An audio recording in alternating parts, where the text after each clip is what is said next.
C'était l'hiver, et à Jérusalem, on célébrait la fête de la dédicace du temple.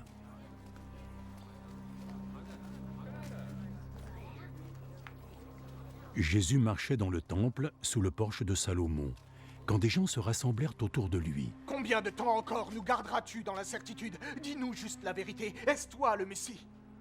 Je vous l'ai déjà dit, mais vous ne voulez pas me croire. Tout ce que j'accomplis au nom de mon Père témoigne en ma faveur. Mais vous ne voulez pas croire, puisque vous n'êtes pas mes brebis. Mes brebis, elles, écoutent ma voix. Je les connais et elles me suivent. Je leur donne la vie éternelle et elles ne mourront jamais. Personne ne pourra les éloigner de moi. Ce que mon Père m'a donné est plus grand et plus beau que tout. Et personne ne peut les soustraire à la protection du Père. Le Père et moi, nous ne sommes qu'un. Alors les gens prirent de nouveau des pierres, dans l'intention de le lapider.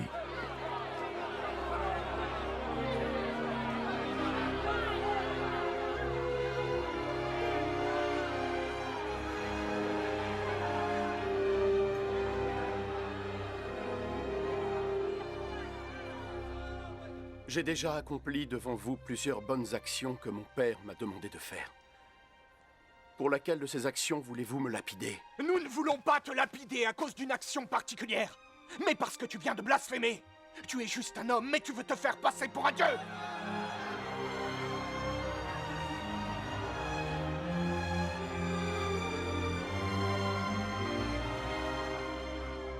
Il est écrit dans votre propre logique que Dieu avait dit « Vous êtes des dieux ». Nous savons que ce qui est dans l'Écriture est une vérité éternelle. Et Dieu a appelé ces gens des dieux. Les gens à qui sa parole était adressée. Quant à moi, le Père m'a choisi et m'a envoyé dans le monde.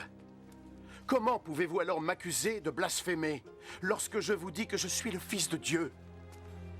Ne me croyez donc pas alors, si je n'accomplis pas les œuvres que mon Père veut me voir faire. Mais si je les accomplis, quand bien même vous ne me croiriez pas, vous pourriez au moins croire en mes actes, afin que vous soyez convaincus, une fois pour toutes,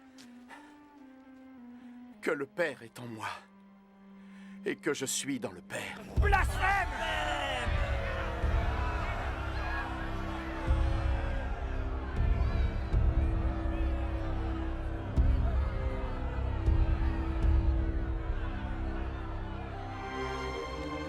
Une fois encore, ils essayèrent d'arrêter Jésus, mais il leur échappa.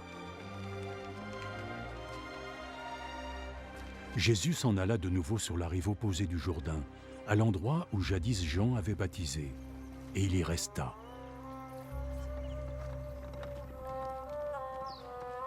Beaucoup de gens vinrent à lui.